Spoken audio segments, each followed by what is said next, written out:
daripada 7 anggota yang 7 kan. Iaitu yang pertama kita membincangkan tentang mata kan. Apa faedah mata kan. Iaitu dengan mata ni dapatlah kita melihat kebesaran Allah Subhanahu Wa Taala, bukti-bukti kekuasaan Allah Subhanahu Wa Taala kan. Iaitu pada diri kita sendirilah kan, ciptaan manusia, pada ciptaan langit, ciptaan bumi dan sebagainya lah kan. Dan dengan mata ni juga dapat kita melihat ayat-ayat suci Al-Quranul Karim, dapat kita melihat hadis Nabi SAW kan. Ya, jadi itu antara faedah-faedah mata lah kan. Kemudian penulis kan memberitahulah kepada kita untuk menjagalah mata kita kan, bersyukur dengan nikmat mata yang Allah berikan. Dengan bagaimana dengan kita cara bersyukur tu? Dengan kita tidak melakukan perkara yang haram lah kan. Jadi ada dua lah ayat Quran yang didatangkan oleh penulis dan dua hadis kan. Dua ayat Quran dan dua hadis.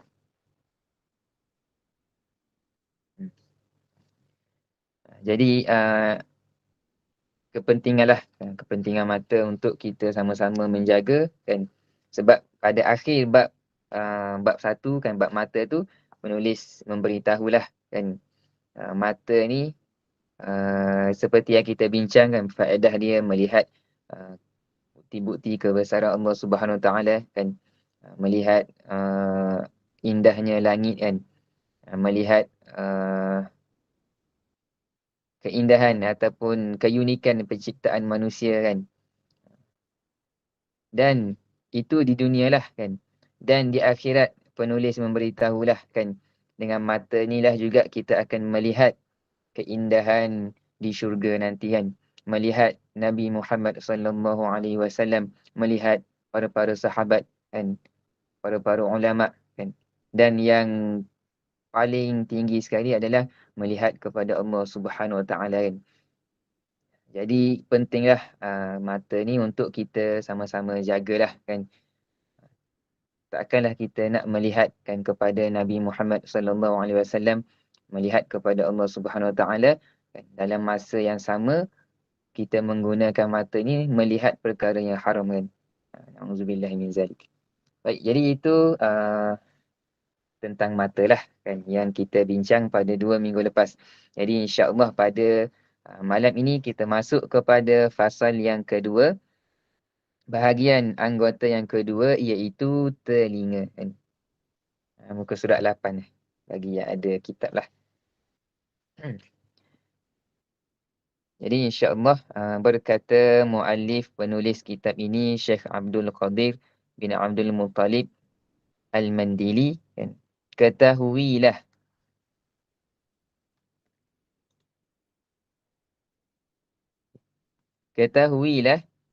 bahawa telinga itu Allah Ta'ala jadikannya bagimu kerana beberapa faedah duniawi dan ukhrawi.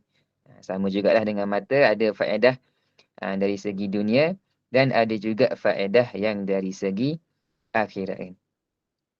Faedah antara faedah dunia iaitu yang pertama sekali bersedap-sedap dengan yang didengar kan. Iaitu suara lah kan. Bersedap-sedap ni maksudnya sukalah kan. Kita mendengar lah suara lagu yang sedap ke, mendengar puisi ke, mendengar syair ke, mendengar pantun ke kan. Ada yang suka binatang kan, dia suka bunyi kucing ke, bunyi burung ke kan. Apa-apalah yang dia dengar kan. Bersedap-sedap dengan yang didengar.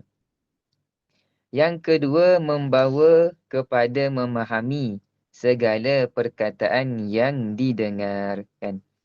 Telinga ni akan membawa kepada memahami segala perkara yang kita dengar lah kan.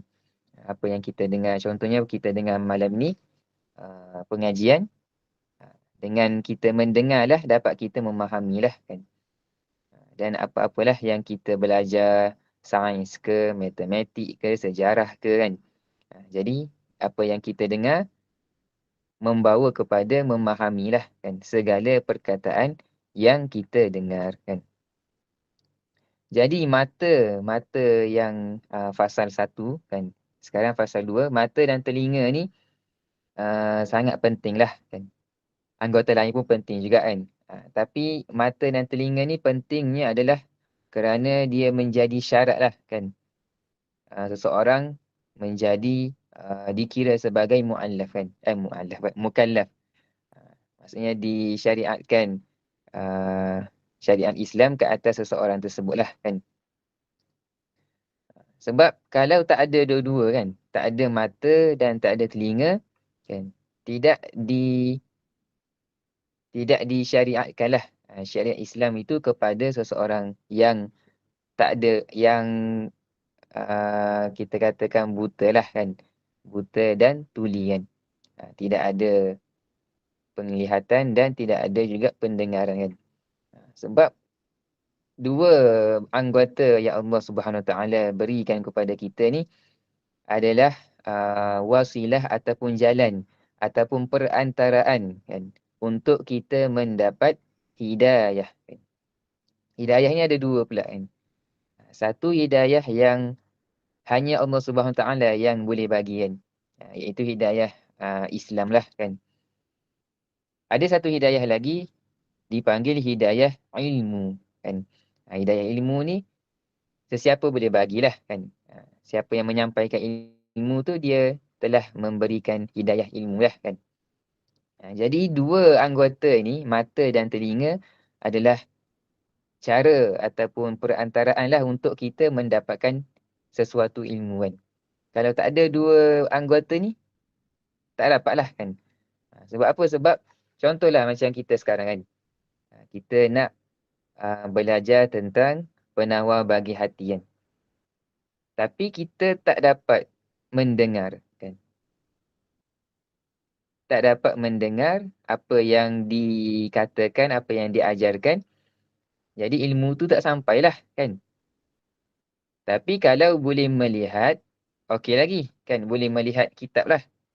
Tapi kalau melihat pun tak boleh, tak ada jalan lah kan. Tak ada jalan untuk seseorang tu mendapatkan ilmu lah kan. Hidung tak membantulah kan. Mulut pun tak membantu jugalah untuk seseorang itu untuk mendapatkan ilmu pengetahuan kan. Jadi mungkin sebab itu jugalah penulis ni datangkan fasal yang pertama dan kedua mata dan telinga kan. Sebab pentinglah. Jadi kemudian yang tadi faedah duniawi kan. Kemudian faedah ukhrawi ataupun faedah yang akhirat lah kan. Yang pertama mendengar Al-Quran dan hadis Nabi sallallahu alaihi wasallam. Sebagaimana hadis Nabi sebagaimana dalam Al-Quran menyebutkan wa idza quri'al Quran, dan apabila Al-Quran itu dibacakan fastami'u lah, maka dengarlah akan dia, wa ansitu, serta diamlah, la'allakum turhamun, supaya kamu beroleh rahmat kan. Jadi ini satu mukjizat Al-Quran lah kan. Yang apabila kita dengar, walaupun kita tak faham kan, ada sesetengah orang yang dengar sahaja Al-Quran walaupun tak faham. Tapi itu pun sudah mendatangkan ketenangan lah kepada jiwa dia kan. Lebih-lebih lagi kepada orang yang faham lah kan. Yang dia dengar bacaan Al-Quran dan faham, lebih besarlah kelebihan dia kan. Seperti yang kita tahulah, seperti yang berlaku kepada seorang sahabat Nabi SAW yang bernama Sayyidina Umar Ibnul Khattab kan. Yang mendapat hidayah Allah Subhanahu Taala setelah mendengar bacaan Al-Quran kan, surah Taha ayat 1 hingga 5 kan. Jadi disebut jugalah dalam Al-Quran kan. Tapi bukan manusia kan, kepada jin. Dalam surah Jin ayat yang pertama, Qul uhiya ilayya annahu istama'a nafarum minal jin. Katakanlah wahai Muhammad sallallahu alaihi wasallam, telah diwahyukan kepadaku bahawa sesungguhnya satu rombongan jin telah mendengar Al-Quran yang aku bacakan, yang Nabi bacakan. Faqalu inna sami'na Qur'anan ajaba. Kan? Sesungguhnya. Lalu mereka menyampaikan hal itu kepada kaumnya dengan berkata, sesungguhnya kami telah mendengar Al-Quran, sebuah kitab suci yang susunannya dan kandungannya sungguh menakjubkan. Jadi, uh, ini yang berlakulah kepada uh, se, satu rombongan jin kan, yang mendengar Al-Quran daripada bacaan Nabi SAW. Dan dia faham apa yang didengarkan dan dia sampaikan kepada uh, kaum kaum jin dia yang lain lah kan. Jadi itu kelebihan lah kita mendengar Al-Quranul Karim kan. Dan begitu jugalah hadis Nabi SAW kan, yang kita dengar pun akan mendatangkan manfaat kepada kita lah, kepada akhirat kita kan. Dan telinga ni juga kan, telinga ni penting lah kan. Lepas ni penulis tu akan memberitahu kepada kita kan, telinga lebih penting daripada mata kan. Tak apa, kita baca lagi. Faedah bersegi akhirat. Yang kedua, mendengar segala ilmu yang memberi manfaat kan. Contohnya seperti kita pada malam inilah kan. Kita mendengar ilmu yang bermanfaat kan, ilmu yang uh, cara kita untuk membersihkan hati kita daripada sifat-sifat yang tercela, sifat-sifat yang keji, sifat-sifat yang mazmumah, sifat-sifat yang dosa lah kan. Dan ilmu-ilmu yang lain lah kan. Ilmu tauhid ke, akidah ke, fiqh ke, bab solat ke, bab puasa ke, apa-apalah yang mendatangkan manfaat kepada akhirat kita lah kan. Kemudian penulis memberitahu lagi, oleh kerana pendengaran itu banyak faedahnya, maka ia lebih baik daripada penglihatan. Ini secara umum lah kan.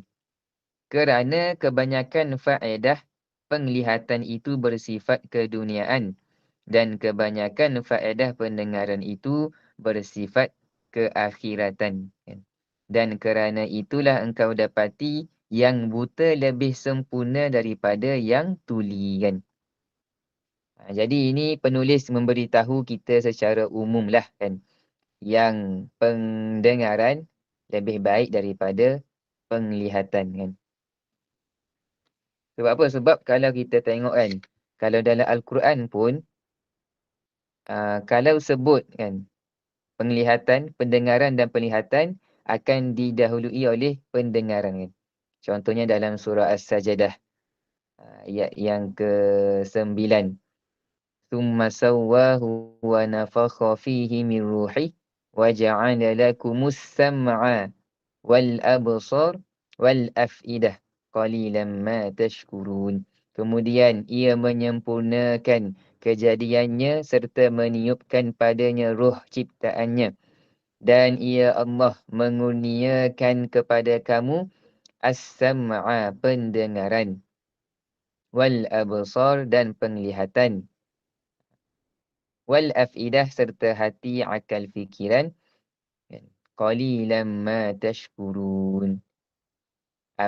Tetapi amatlah sedikit kamu yang bersyukur kan. Jadi surah As-Sajadah ayat ke-9 ni nak bagi tahunya kan, pendengaran itulah didahului oleh penglihatan kan. Dan kalau kita tengok dari segi biologi ataupun dari segi penciptaan manusia pun kan, pendengaran tu adalah panggil apa? Berlaku terlebih dahulu sebelum penglihatan kan. Dan Allah Subhanahu Wa Taala akan memberikan kita pendengaran, penglihatan serta hati, akal, fikiran kan, supaya kita bersyukur kan. Tetapi amatlah sedikit kamu yang bersyukur kan. Wa in ta'uddu ni'matallahi la tuhsuha kan. Kalau kita nak hitung nikmat Allah Subhanahu Wa Taala yang diberikan kepada kita, tidak terhitunglah kan. Dan sepatutnya begitu jugalah kesyukuran kita kepada Allah sepatutnya tak terhitunglah kan. Sebab nikmat Allah pun tak terhitung kan. Maksudnya kena banyakkanlah kan bersyukur kepada Allah Subhanahu Wa Taala kan. Tapi surah As-Sajdah kan ayat ke-9 memberitahulah segolongan manusia ni sedikit kan bersyukur kepada Allah Subhanahu Wa Taala kan. Termasuklah yang bercakap ni juga samalah kan. Biasanya kalau kita bersyukur ni perkara-perkara yang besar kan. Perkara-perkara yang kita anggap besar sahajalah. Contohnya kalau dapat kerja kan. Dapat kerja ke ataupun apa lagi ya? Dapat selamat daripada kemalangan ke ataupun dapat dinaikkan pangkat kan. Perkara-perkara yang besarlah baru kita ucapkan alhamdulillah kan. Terima kasih kepada Allah Subhanahu Wa Taala. Tapi apabila nikmat-nikmat yang kecil kan kita tak nampak lah kan. Contohnya kita berjalan lepas tu nak jatuh kan. Lantai licin kita nak jatuh kan. Tapi tak jatuh, nak jatuh kan. Biasanya kita tak terlintas lah bersyukur kita kepada Allah Subhanahu Wa Taala kan. Sebab apa? Sebab ramai yang berjalan di atas lantai yang licin, yang jatuh kan. Bukan setakat jatuh, tapi ada yang sampai meninggal kan. Ada yang sampai patah tulang belakang lah kan. Disebabkan jatuh tu saja kan. Jadi nak bagi tahunya kan, tak kiralah nikmat tu besar ke, kecil ke kan, menjadi kewajipan kepada kita sebagai hamba Allah Subhanahu Wa Taala untuk bersyukur kepada Allah Subhanahu Wa Taala kan. Okey, kembalilah. Pendengaran itu kan banyak faedahnya, maka ia lebih baik daripada penglihatan kan. Dan kalau kita tengoklah kan, uh, pada zaman sekarang lah kan, banyaklah orang-orang ataupun manusia-manusia yang tak ada penglihatan kan. Dia ada pendengaran dan dia menjadi seorang yang hebat lah kan. Contohnya siapa? Contohnya siapa yang kenal Qayyim Nizar kan? Qayyim Nizar. Seorang juara Qori antarabangsa lah kan. Tak ingat tahun berapa tapi pernahlah menjadi juara Qori antarabangsa kan. Seorang yang buta kan. Tapi ada pendengaran lah kan. Dan ada juga kalau kita tengok dalam YouTube ke kan, dalam FB ke adalah yang bernama kanak-kanak yang bernama tak ingat nama dia. Syekh Muhammad sallallahu alaihi wasallam. Lupa nama dia tapi dia seorang kanak-kanak yang berasal dari Madinah lah, orang Arab kan. Yang menghafal Al-Quran 30 juzuk kan, walaupun tak nampak lah kan, keadaan buta kan. Tapi ada pendengaran lah kan. Jadi kalau kita tengok kan, bukanlah nak merendahkan orang yang nampak tapi tuli tu, bukan kata tak baik kan. Sebab apa? Sebab Allah SWT kan, Inna Allah macam mana ayat dia? Sesungguhnya orang yang mulia di sisi Allah tu adalah orang yang bertakwa kepada Allah Subhanahu Wa Taala. Tapi nak bagi tahunya, seseorang yang tak nampak kan, ataupun seseorang yang tak diberikan oleh Allah Subhanahu Wa Taala nikmat penglihatan, tapi diberikan nikmat pendengaran, itu lebih baiklah kan. Dan kalau kita tengok ada seorang remaja kan, yang asalnya boleh nampak kan, tapi atas kemalangan menyebabkan dia tak nampak lah kan. Dan ditanya kan, ada seseorang tu buat wawancara lah kan. Dia tanya, pernah tak doa kan? Supaya diberikan baliklah penglihatan kan. Diberikan uh, kesihatan penglihatan mata kan. Dia cakap kan, tak pernah lah kan. Tak pernah pun dia mendoakan perkara tersebut kan. Sebab apa? Sebab mata yang tidak melihat tu kan adalah satu nikmat lah bagi dia kan. Dia cakap ni kan. Sebab apa nikmat? Sebab dia akan menjadi hujah di akhirat nanti kan. Dan menjadi sebagai uh, apa kita panggil tak dikira lah dosa-dosa yang datang daripada mata. Sebab tak dapat melihat kan. Jadi itulah uh, kisah-kisah lah kan. Antara kisah-kisah yang uh, tak dapat melihat kan, tak diberikan penglihatan oleh Allah Subhanahu Wa Taala, tapi diberikan pendengaran kan. Dan baik, kita sambung lagi lah. Penulis memberitahu kepada kita untuk mensyukuri nikmat pendengaran. Dan mensyukuri nikmat pendengaran itu memeliharanya daripada mendengar yang dilarang. Seperti mengumpat, mengadu-ngadu dan segala perkataan yang tidak baik seperti bid'ah dan berbantah-bantahan kan.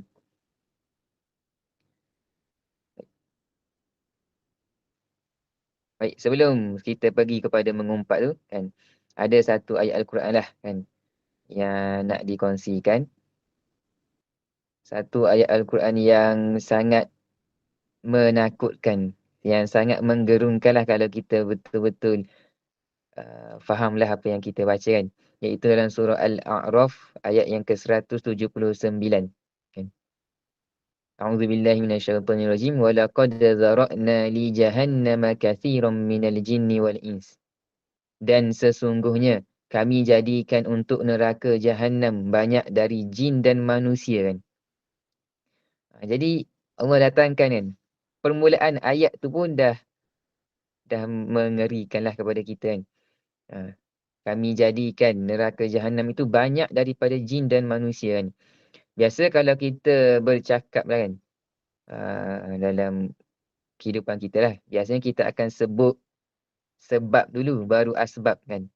Asbab ni kesan lah. Contohnya kita bagi tahu kepada Abu lah contoh kan. Kita bagi tahu kepada Abu makan ubat kan. Sebab untuk mengelakkan daripada penyakit dia lah kan. Biasanya kita akan sebut, kita akan bagi tahu kepada Abu untuk makan ubat lah kan. Sebab dia tu ada darah tinggi lah contoh kan. Biasanya kita akan sebut sebab dia lah kan. Sebab dulu makan ubat, baru kita sebut kesan dia kan.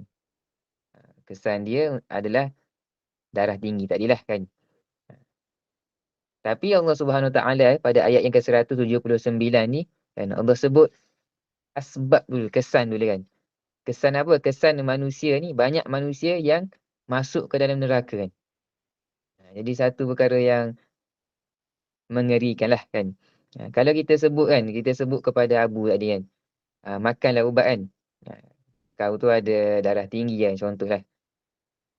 Okey lagi lah kan, ayat yang biasa lah. Tapi kalau kita sebut pada dia kan, kau tu ada darah tinggi kan. Mungkin bila dia dengar tu dia akan jadi tak sedap lah kan. Bila fikirkan darah tinggi dia kan. Samalah macam ayat ni kan. Jadi Allah datangkan asbab dia kan. Kesan dia iaitu banyak manusia yang masuk neraka Jahannam kan. Sepatutnya kita terasa lah sebab kita manusia kan. Sepatutnya kita rasa gerun lah kan. Takut kan. Sebab Allah sebut banyak manusia kan. Kalau sedikit tu okey lagi lah kan.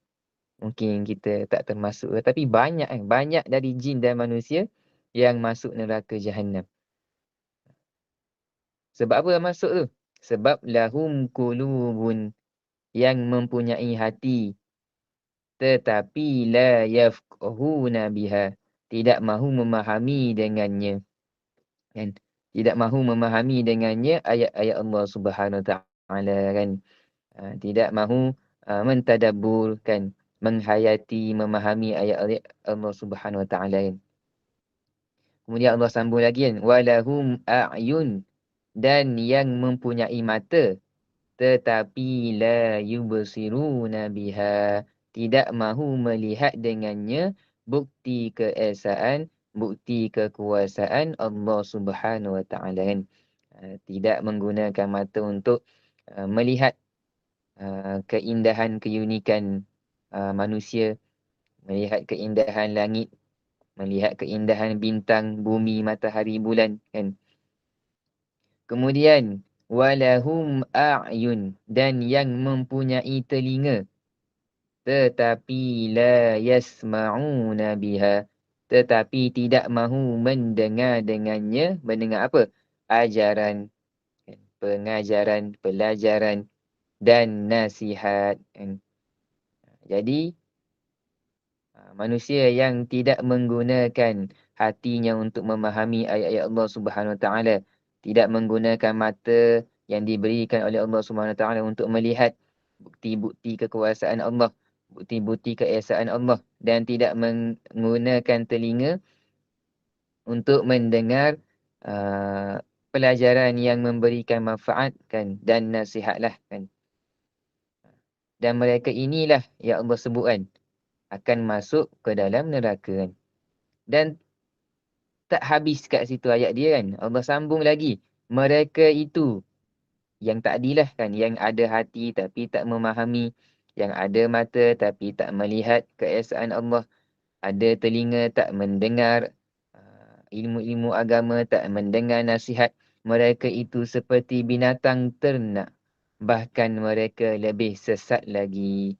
Mereka itulah orang-orang yang lalai kan. Jadi ini satu ayat yang sangat menggerunkanlah kepada kita kan. Adakah kita yang mempunyai hati, yang mempunyai mata untuk melihat, yang mempunyai telinga untuk mendengar, adakah kita telah menggunakan nikmat-nikmat Allah Subhanahu Taala ini ke jalan yang betul ataupun sebaliknya? Baik, kita sambung lagi. Dan mensyukuri nikmat pendengaran itu, memeliharanya daripada mendengar yang dilarang. Seperti mengumpat kan. Jadi mengumpat ni apa maksud mengumpat kan? Dia ada hadis Nabi lah menyebut atadruna mal ghibah kan. Tahukah kamu apakah ghibah itu? Ghibah ni bahasa Arab lah. Bahasa Melayu yang mengumpat. Qalu Allah wa rasuluhu a'lam. Para sahabat menjawab, Allah dan Rasulnya lebih tahu. Qala, kemudian Rasulullah sallallahu alaihi wasallam bersabda, "Dzikruka akhaka bima yakrahu."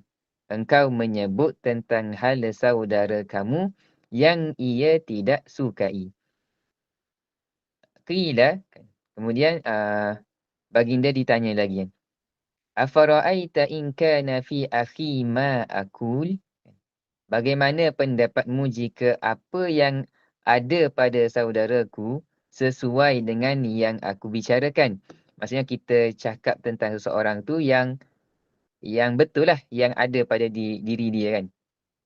Baginda menjawab kan, qala in kana fihi ma taqul faqad batabtahu. Jika apa yang engkau katakan itu memang benar-benar ada, maka engkau telah berbuat ghibah. Mengumpatlah kan.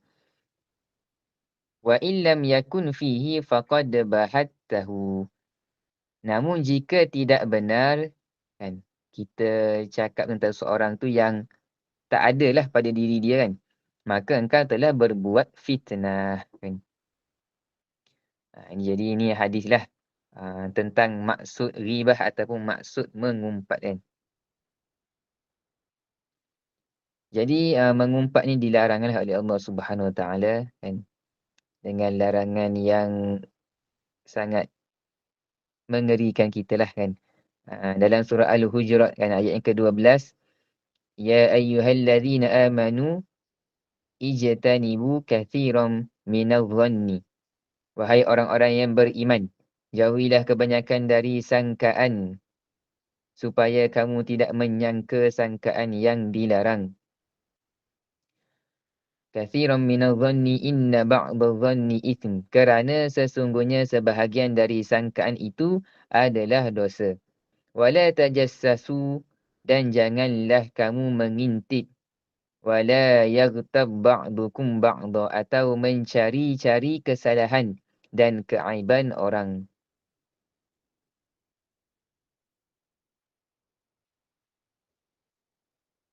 Okey, wala tajassasu kan.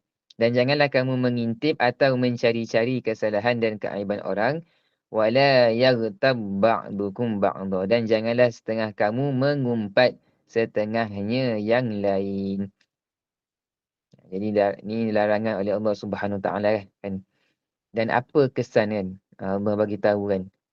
Perumpamaan kesan orang yang mengumpat, ayuhibbu ahadukum ay ya'kula lahma akhihi maitan fakarihtum. Adakah seseorang dari kamu suka memakan daging saudaranya yang telah mati? Ya, jika demikian keadaan mengumpat, maka sudah tentu kamu jijik kepadanya. Jadi perumpamaan orang yang mengumpat ni seperti kita memakan daging saudara kita yang telah mati. Teruk kan. Wattaqullah innallaha tawwabur rahim. Oleh itu patuhilah larangan-larangan tersebut dan bertakwalah kamu kepada Allah, sesungguhnya Allah penerima taubat lagi Maha mengasihani. Jadi itu mengumpatlah kan. Larangan mengumpat. Kemudian mengadu-ngadu. Kan apa maksud mengadu-ngadu? Ataupun mungkin kita sebut juga mengadu domba ataupun batu api kan. Mengapi-apikan. Itu nama lain lah. Perkara yang sama kan. Jadi mengadu domba ni adalah memindahkan kan. Maksudnya memindahkan perkataan orang lain kepada orang lain atas jalan untuk merosakkan hubungannya kan. Jadi ataupun dalam bahasa Arab kita sebut juga sebagai namimah kan. Mengadu domba ataupun batu api lah kan. Jadi larangan namimah ni juga disebut dalam Al-Quran kan. Wala tuti' kulla hallafin mahin, dan janganlah engkau menurut kemahuan orang yang selalu bersumpah lagi hina, hammazim masya'in binamim, yang suka mencaci lagi yang suka menyebarkan fitnah hasutan untuk memecah belahkan orang ramai kan. Dan hadis Nabi juga menyebut kan, namimah ni orang yang mengadu domba kan tidak akan masuk syurga kan. Jadi satu dosa lah kan, satu dosa yang besar yang sepatutnya kita jauhilah kan. Dan segala perkataan yang tidak baik kan, seperti bid'ah. Bid'ah pun ada dua bahagian jugalah. InsyaAllah kita akan belajarlah dalam hadis 40 Imam An-Nawawi, hadis yang kelima kan? Berkaitan dengan bid'ah lah kan, iaitu melakukan perkara yang baru dalam agama yang tidak dibuat pada zaman Nabi ataupun tidak dibuat oleh Nabi SAW, yang bertentangan ataupun yang bercanggahlah dengan hukum Islam ataupun bercanggah dengan dalil-dalil daripada Al-Quran dan hadis Nabi SAW. Dan ada dua lah kan. Ada bid'ah yang hasanah, yang baik. Ada bid'ah yang sayyi'ah, yang buruk kan. Contoh bid'ah yang baik, yang biasa kita dengar lah. Baca Yasin malam Jumaat, tahlil, talqin, apa lagi? Banyak lagi lah kan. Itu bid'ah-bid'ah lah yang tidak dibuat Nabi SAW. Tapi bid'ah yang hasanah lah, yang baik kan. Ada sandaran lah. Contohnya tahlil kan. Walaupun Nabi tak buat tahlil kan, tapi dalam tahlil tu ada kita mengucapkan zikir lah kepada Allah Subhanahu Wa Taala. kan mengucapkan la ilaha illallah, dan itu adalah dalil-dalil yang menyuruh kita lah untuk menyebutkan la ilaha illallah. Itu bid'ah yang hasanah kan. Tapi ada bid'ah yang sayyi'ah, yang buruk, yang direka-reka, yang tidak disandarkan ataupun tak ada sandaran langsung daripada Al-Quran dan hadis Nabi SAW. Iaitu apa? Ajaran sesat lah kan. Ajaran sesat. Baik. Kemudian, seperti bid'ah dan berbantah-bantahan. Berbantah-bantahan ataupun kita sebut jugalah sebagai berdebat kan. Yang ni bantah, yang ni pun bantah yang ni kan. Berdebat lah kan. Jadi berdebat ni dia taklah dilarang kan. Seperti dalam Al-Quran dah. Ud'u ila sabili rabbika bil hikmah wal mau'izatil hasanah. Serulah ke jalan Tuhanmu, wahai Muhammad sallallahu alaihi wasallam, dengan hikmah, kebijaksanaan dan nasihat pengajaran yang baik. Wajadilhum, dan berbahaslah, berdebatlah, berbantah-bantahan dengan mereka yang engkau serukan itu cara yang lebih baik. Sesungguhnya Tuhanmu dialah jua yang lebih mengetahui akan orang-orang yang sesat dari jalannya, dan dialah jua yang lebih mengetahui akan orang-orang yang mendapat hidayah petunjuknya kan. Jadi dalam kita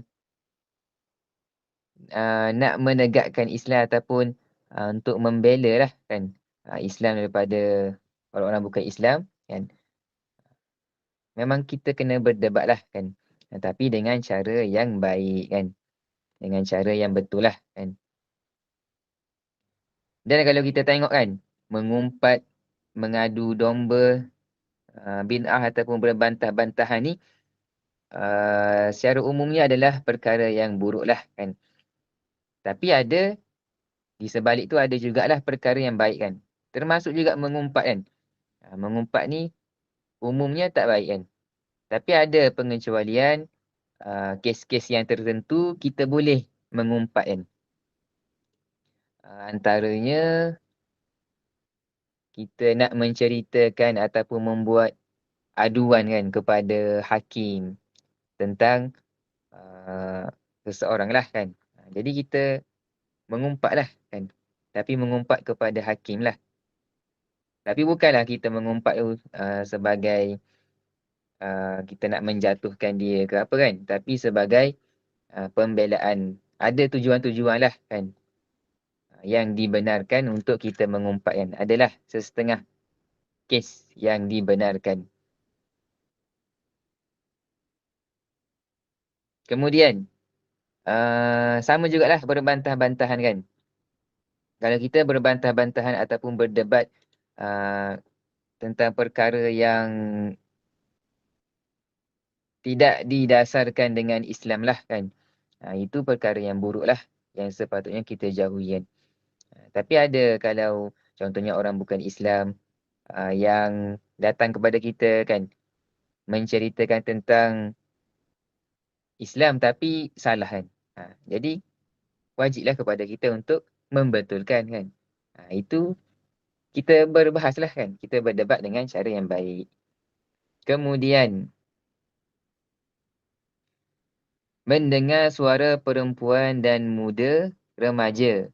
Kan? Mendengar suara perempuan dan muda remaja kan. Jadi, cara untuk kita mensyukuri nikmat pendengaran adalah dengan tidak mendengar yang dilarang, iaitu mendengar suara perempuan dan muda remaja. Tak habis di kat situlah kan. Takkanlah nak dengar suara ibu sendiri pun tak boleh kan. Jika ditakuti berlaku fitnah daripadanya kan. Jika ditakuti berlaku fitnah daripadanya. Kalau kita mendengar muda remaja ni boleh mendatangkan fitnah kan, kita tak dengarlah kan. Kemudian mendengar alat-alat permainan yang diharamkan seperti serunai dan gendang Dan engkau jangan tertipu disebabkan ada pihak yang menghalalkan mendengar umpama serunan itu kerana pendapatnya itu menyalahi Al-Quran dan hadis Nabi SAW. Untuk alat-alat permainan ataupun kita katakan muzik lah. Kalau kita tengok ada laman web Mufti Wilayah kan, sangat panjang lah dibincangkan tentang muzik lah kan. Ada sebahagian mengatakan haram, ada sebahagian mengatakan harus boleh kan. Dan semuanya tu adalah mendatangkan dalil-dalil daripada Al-Quran dan hadis lah kan. Jadi ada khilaf lah kan. Tapi kalau kita, pendirian kita lah kan, ataupun pendirian saya kan, seeloknya kita tak dengar lah kan lagu-lagu ataupun muzik-muzik kan. Sebab kita boleh dengar Al-Quran kan, kita boleh dengar bacaan hadis, kita boleh dengar orang-orang mengajar ilmu agama kan. Kenapa nak dengar lagu? Satu. Yang kedua, nak dengar juga kan. Katakan nak dengar lagu juga kan. Pilih lagu-lagu yang baik kan. Lagu-lagu yang berunsurkan Islam ke, berunsurkan dakwah ke, taubat ke, macam-macam lah. Ataupun kita katakan nasyid lah mudahan. Lagu-lagu yang baik lah kan. Jadi itulah pendirian kita lah tentang muzik kan. Kemudian penulis menyambung lagi, maka lazimkanlah memeliharakan pendengaranmu daripada perkataan yang keji dan sia-sia itu kan. Yang sia-sia ni yang tak mendatangkan manfaat kepada kita, terutamanya dari segi akhirat kita lah kan. Kerana sesiapa yang berusaha untuk mendengar perkara itu, perkara yang keji tadilah kan, ia bersekutu kan. Bersekutu ni maksudnya berkongsi ataupun bersubahat kan. Bersubahat lah. Sekali geng-geng kan. Dengan mereka yang berkata-kata kan. Berkata-kata pada dosa daripada perkataan yang haram itu kan. Maksudnya kalau kita mendengar perkara yang haram, contohnya mendengar orang mengumpat kan. Si A ni mengumpat kan. Dia mengumpat dengan si B kan. Kita pun dengar kan. Kita dengar tu adalah seolah-olah kita telah bersubahat kan. Telah bersekongkol dalam perkara dosa kan. Dan lagi mendengar perkataan yang sia-sia dan keji itu mendatangkan was-was ke dalam hati. Was-was ni keraguan kan. Ataupun ketidaktenangan lah dalam hati kita kan. Dan berlawanan lah daripada ayat Al-Quran kan. Allah SWT menyebut ala bidzikrillahi tatma'innul qulub kan. Ketahuilah bahawa dengan mengingati Allah Subhanahu Wa Taala hati akan menjadi tenteram, hati akan menjadi tenang kan. Kalau sebaliknya kan, kalau kita tak mengingati Allah kan, mendengar perkataan yang sia-sia, mendengar perkataan yang haram, yang keji, akan datanglah kekacauan, ketidaktenangan, ketidaktenteraman dalam hati kita kan. Dan ketahuilah bahawa perkataan yang didengar itu seperti makanan kan. Ini penulis datangkan perumpamaan lah supaya kita dapat relate kan. Bahawa perkataan yang didengar itu seperti makanan. Setengahnya kan, setengah makanan tadi itu memberi manfaat dan setengahnya memberi mudarat dan setengahnya penawar dan setengahnya racun kan. Itu makanan kan. Sama jugalah pendengaran pun.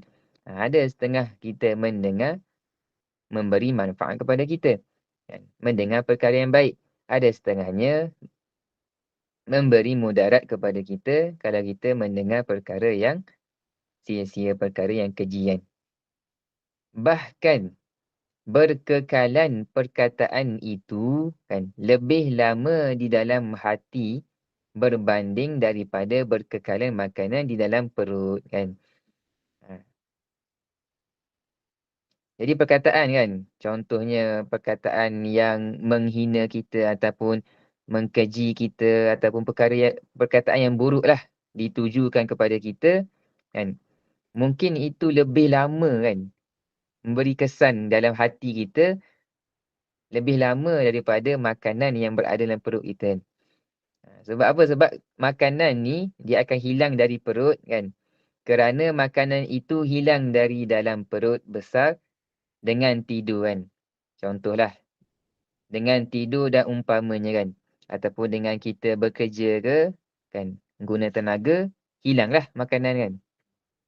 Maksudnya hilang tenaga daripada makanan yang kita makan kan. Dan terkadang ia berkekalan di dalam perut beberapa hari, kemudian ia hilang dengan makan pencahar julat ni, makan ubat lah kan. Mungkin ada kita terlebih makan ke, so kita makan ubat, so hilang kan.